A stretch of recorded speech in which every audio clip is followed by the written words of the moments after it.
If something's outside of your control, thinking about it more, spiraling on it, it's not going to fix anything. And it might actually take your energy away from the things that you can control. Welcome to the Sparkle Project. I'm Emily, a divorced mom of two on my own journey to shine a little brighter. This podcast is here to help you protect your sparkle amidst the chaos and impossible expectations of modern motherhood. If you're a mom ready to choose yourself and shine, you are in the right place. Let's dive in. Hey, welcome to the Sparkle Project. It is just me, Emily, here today, and I feel called to acknowledge how absolutely out of control things feel right now. The world feels like it is literally crumbling around us. I mean, I know things have felt uneasy, unstable for a while, but these last few months have been really destabilizing, and it's been honestly hard to feel super grounded in my own life, my own energy, because I'm not sure where I should be putting my energy, what I should be paying attention to, what I should be caring about with every bit of my being. It's like there's so many external factors that, again, feel out of control. And of course, as moms in our homes, in motherhood, there can be things that do also feel out of control at times. And it can feel overwhelming. It can feel like too much. And again, it can feel like I don't know what to do with my energy. I don't know what to do with my resources because I'm being pulled in all different directions. And for me personally, there's anxiety that comes along with that. There is stress. There is the kind of stress that leads me not to sleep at night because I'm up ruminating about what's going on, what's going to happen, what do I need to do? And of course, that's not sustainable. And beyond it not being sustainable, it's not exactly helpful because really, I can control what I can control. I can do what I can do. And there are a lot of things that I can control. There are a lot of things I can do. But the truth of the matter is there are a lot of things that I cannot control. I have no control over. And sometimes my energy is so pulled to those things that I can't control that it impacts the way I respond to the things that I can control. The things in my community that I do have agency with. The things in my home that I can do to make life a little bit easier and lighter for all of us. And so that is the conversation I want to have with you today. Really anchoring into what we can control versus what we don't actually have control over and might need to let go of a little bit. Before we fully dive into this, I would like to just ask that if you are enjoying the podcast week after week, you consider leaving a 5-star rating and review on Apple Podcasts. It means so much to me, and it also helps other moms who find the show know if it might be a good fit for them. And of course, I want as many moms as possible listening to these conversations, taking in all the benefits of what we're talking about. And so it is helpful on many levels there. So the concept that I'm going to talk about in today's episode is the circle of control. This is both a mindset that we can take to understand what we have control over and see what we can let go of. It's also an exercise that you can do. This exercise that I'm going to talk about and share with you is something that can be used in therapeutic settings. It is also something that I used in elementary school classrooms with my former students when I was an elementary school teacher. And so it's something that can be beneficial for a lot of reasons for a lot of different people. And in the case of this conversation, I'm going to be kind of framing it around the idea that in motherhood, there are a lot of things outside of our control that we feel like we should be able to control. And that can be really tricky. There's also factors that we do have more agency with than we might think, than we might believe. And so it's understanding what are the things that I have control over, what are the things I have influence on, and what are the things that I don't. And maybe accepting those things for what they are is really the best course of action. And then also, because the world is in such a tumultuous place right now, I want to talk about it in terms of the spiral that so many of us may be feeling right now, in feeling like just everything's outside of our control, and how are we supposed to even pay attention in our own homes when it feels like doom and gloom outside our windows. And I hope this conversation, I hope this exercise can just help you find a little bit more groundedness in what you can do today, what you can do tomorrow, to both make changes in your life that are needed, to respond to things in the way that is the most beneficial to you and the people around you, and to let go of the things that maybe you can't control, that are weighing you down right now, that are making it hard for you to show up in the areas where you truly do have agency. Because the fact of the matter is, there probably are areas where you feel like you don't have control, but you actually do. And there might be some things we talk about in this conversation where it might feel like a release, knowing that, okay, yes, this is something I have more agency over than I might have thought before. Or, okay, this is something that I actually have very little control over. Maybe I need to let it go. But there might be other factors that you come up against where it feels like almost a call out, like, oh, I actually have some control over this situation and I'm not doing anything about it. I'm letting it kind of consume me. And if that comes up, I hear you. Sometimes coming face to face with the things that we have agency in, where we've kind of led ourselves to believe we're stuck in a situation, we're stuck in a way of being, and use that almost as an excuse not to take action, it can be hard then to acknowledge like there actually is action we could take to move away from that. We sometimes conflate comfort of where we are with safety or control, really. So we'll get into it all, but I just want to kind of lay that out there before we begin. So I'm actually going to walk us through what a circle of control looks like. I'm going to explain some things that might belong in each of the circles. And as I do this, feel free to either, while I'm speaking about these things, create your own diagram of the circle of control. Or when we're finished, you can go ahead and do it without listening to me talk. Either way works. It's not like this is a super demanding task. Again, this is something that I have done in an elementary school classroom with elementary age students. So it's something that you can just kind of spend a little bit of time on understanding. And there might be things where you need to dig deeper and understand, like, how much control do I have here? Or what do I actually want to do with understanding the agency I have here? But setting up the circle, doing it, shouldn't take too long. Okay, so explaining what the circle of control looks like. There's kind of two ways that you can set up your circle of control. And I will show these if you're watching on YouTube. I'll have them up on the screen. But if you're not, that's okay. It's not very hard to visualize. So in these two ways of drawing the circle of control, understanding the circle of control, we can have either 2 circles or 3. And I have a feeling for some of you, one version may feel better than the other. And so I'll explain the version with 2 circles first, and then move on to the version with 3 circles, and then we'll kind of fill it in together. So imagine a big circle on a piece of paper. One big circle. And inside of that circle, right in the middle of that circle, is another smaller circle. That smaller circle is your circle of control. It is the things that you have full autonomy over, full control over.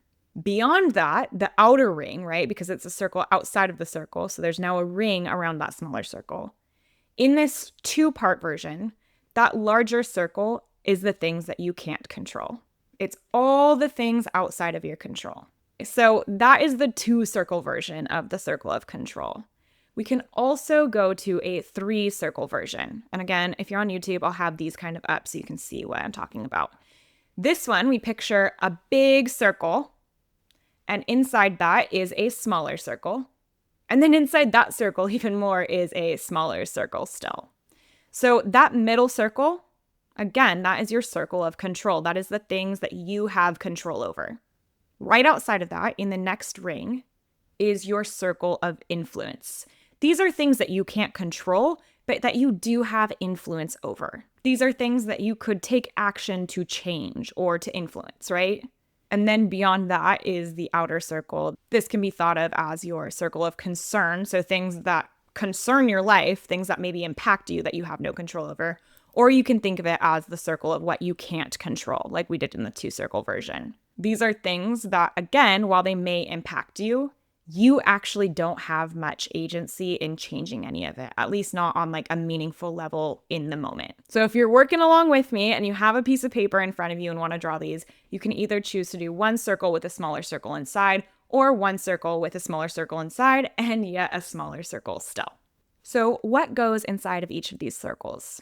Again, I'm going to just kind of position us in this moment in time where we are raising kids. There's a lot that feels out of our control in that. And then also the fact that we are doing it within the context of what's going on in the world right now, where it feels like there's a lot that is out of our control. So, looking at that first circle, the circle of what you can control, there is actually quite a bit in that circle that you do have agency over, you do have control over. But not everything fits in that circle. Like, definitely, there's some things that do not belong there. I'm going to go ahead and just share some of the things that you do have control over. We'll talk about the nuance with some of these things as well. You have control over how you respond to things. Now, I know that that's not always true in terms of like our own regulations. Sometimes we are triggered, we're activated, and we respond in a way that is like not quite in our control. But we have control over then learning from that and figuring out how to not do that in the future. Really, we do have control over our responses in the way of like where this belongs in this circle. We have control over responding certain ways or making changes so that we have more control over how we respond. We also have control over our boundaries. You have control over who you choose to spend time with and who you allow to access your energy. Now, again, I understand that it may not always feel like it. Many of us were raised with people-pleasing tendencies that really like crack open our boundaries, where we may not even have boundaries with many people in our lives. But that doesn't mean that that is outside of your control. Learning about boundaries, learning how to set better boundaries and how to hold better boundaries, that is within your control. We also have control over what we do with our time. Sometimes it can feel like between soccer practice and getting the kids to school and our jobs and all the things that are on our plates, we don't have control over our time. But there's kind of two pieces here. Some of those things that are on your plate may be very optional. It may not feel like they're optional, but it may be optional. You probably have more control over your schedule than you believe. If you feel like you're somebody who has no time for yourself, there probably are things with your schedule that could be changed to give yourself more time. Maybe it's having your kids not do a sport this season, or deciding to hire a babysitter one night a week so that you can get away for a little self-care date. They might feel like big deal changes, but you do have some control there. It's just that you've made a choice one way or another. And I'm not saying you have to change any of those choices or anything, but it's just to say, like, you probably do have more agency in those areas than you believe. But the second part of that is like you do have control over how you spend the time that you do get to yourself. Are you scrolling? Are you watching TV? Are you getting out and going for a walk? Are you listening to an audiobook that you really were excited about? Are you spending time with friends? Are you resting and recharging in some other way? There's no good or bad to any of that, right? Like, it just is what it is, and understanding we have control. You also have control over where you spend your resources, your time, your energy, your money. How are you using those things? That's up to you. There may be things that are influencing your decisions, but when it comes down to it, you have control over those things.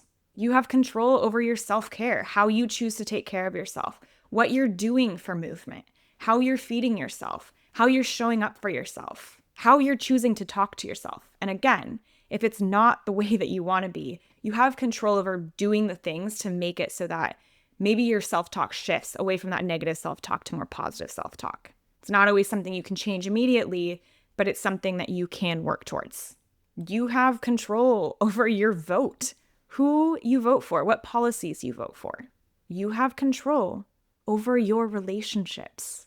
Now, I know sometimes we are in relationships that don't feel great, and sometimes it feels like we've made a decision and we are there, particularly thinking about like a marriage that's not feeling aligned.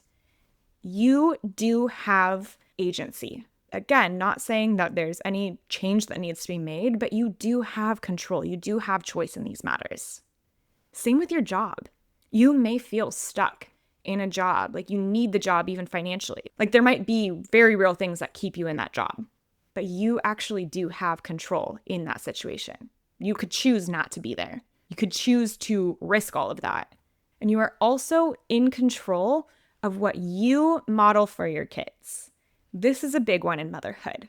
We don't control our kids. We can't control their responses. I mean, there are things we can do to influence them. We can model behaviors for them. We can set up systems of how we respond to their behaviors to hopefully influence them, but we don't actually control them. What we do control is how we respond to them and what we model for them. And there are other things you have control over. So think about that. Think about the things that are within your control. And now we're going to zoom out and we're going to look at the circle of influence. These are things that maybe you can't control directly, but that you have some influence in. These are things that maybe it's worth putting effort and energy into, even if you can't guarantee a certain outcome. So we'll go back to the fact that your kids, you can't control them, but you do have influence over them. And that's important to acknowledge. Because just because that doesn't fit within the circle of control doesn't mean it's not something worth putting energy and effort into. We have influence over who our kids are and who they become. And again, a lot of that is through how we decide to respond, how we decide to model for them. We do have influence. We also have influence over our reputation and how other people perceive us. We can't control what they think of us, but of course we can do things to save face, to show up a certain way, to kind of curate how we present ourselves to the world. Like, we do have influence over how people see us. We also have influence over the people in our lives with the conversations that we are choosing to have. Thinking again about voting and policies, you can't vote for somebody else, but you can have conversations with people in your life about what's important to you, why something matters to you. And there is some amount of influence you can have on the people around you, whether it's about politics, whether it's about something to do with parenting, a factor related to workplace culture. We get to choose how we show up to conversations about those things and the energy we put into influencing certain outcomes. Again, can't control it, but we can put energy into it. I would also put income and finances maybe into this circle of influence. Of course, there's some of it that belongs in the circle of control, and maybe even some of it that belongs in what you can't control. But for the most part, I would say that we have control over maybe certain elements of how much money we're bringing in. It's something we can influence with our decisions, although we may not have full control over that at any given point. And of course, there are so many other things in the circle of influence. Really anything in your community, anything that you could work actively to make changes for, whether or not those changes happen, you have influence in your local community. You have influence at your kids' school. You have influence among the group of friends you hang out with. And then we zoom out to that final circle. This is what we can't control, or our circle of concern, things that we may be concerned about, things that may impact us, but that we don't really have the ability to do anything to make meaningful, noticeable change in the here and now. It doesn't mean it's not worth putting energy into, but it's more, we can't attach our well-being to this in the way of like, I feel like I need to change this, and if I don't, I'm going to spiral, because we don't have control. So this is things like our government. Yes, you have control over your vote, and you have control over how you show up to the conversation. You also have influence over the people around you and the messages you put out there to hopefully influence people in a positive way. But you do not have control over the government. None of us do. And as much as it sucks, we have to accept that. We also don't have control over the economy. We're working with what we've got. It might stress you out a ton, but we can't actually control it. We can't actually make a change, a difference in what the state of the economy is. We can't control nature. We can't control what natural disasters we're up against. We can't control our health. Like, yes, we can make decisions for better health, but we can't control whether we're going to get sick from something. We can't control whether the people in our lives will remain healthy, right? Like, some of that is out of our control. We also can't control the past. So anything that's happened in the past, even if it's something that was within your control, we can't change that. We have no control over the past. And if you're anything like me, you can get into whole spirals about all the things in the past and blah, blah, blah. And it's like, we don't have control over it. So sure, I can stay up all night thinking about it. It's not helping anyone. And the last thing I'm going to put into this circle of what we can't control, the circle of concern, but things we can't control, is how others show up, the behavior of the people around us. That's our family, our friends, people in our community, and even our own kids.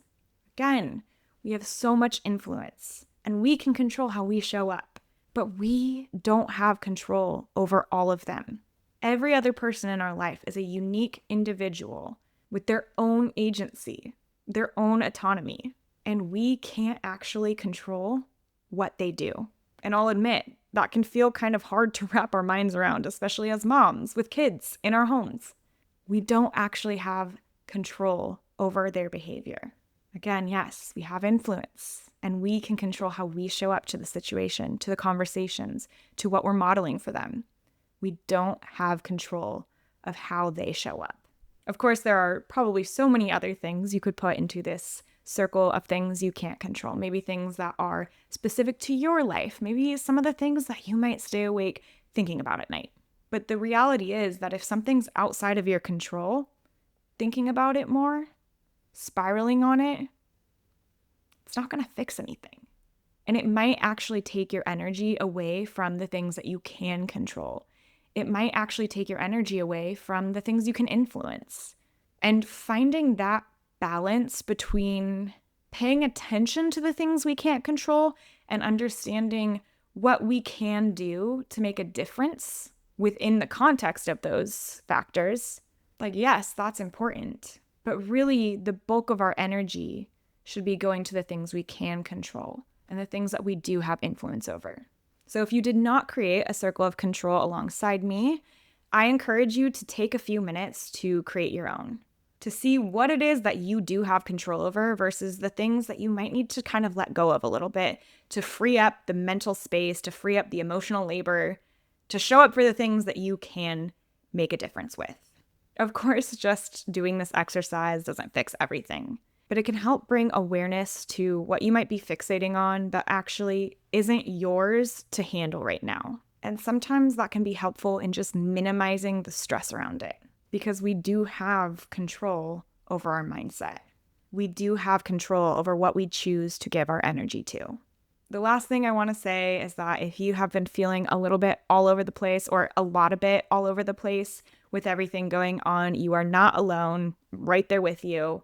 I honestly don't know how we could feel super grounded in the current moment when there's so much unknown, so much chaos in the world. But we're in this together. We are not facing it alone. And that's worth something, right? I'm going to leave this episode at that. Thank you so much for being here. See you next week. Keep on shining. Thanks for tuning in to another episode of The Sparkle Project. Loved what you heard? Share this episode with a friend, and don't forget to leave a rating and review to show your support for the show. We'll be back next week with another episode. See you then.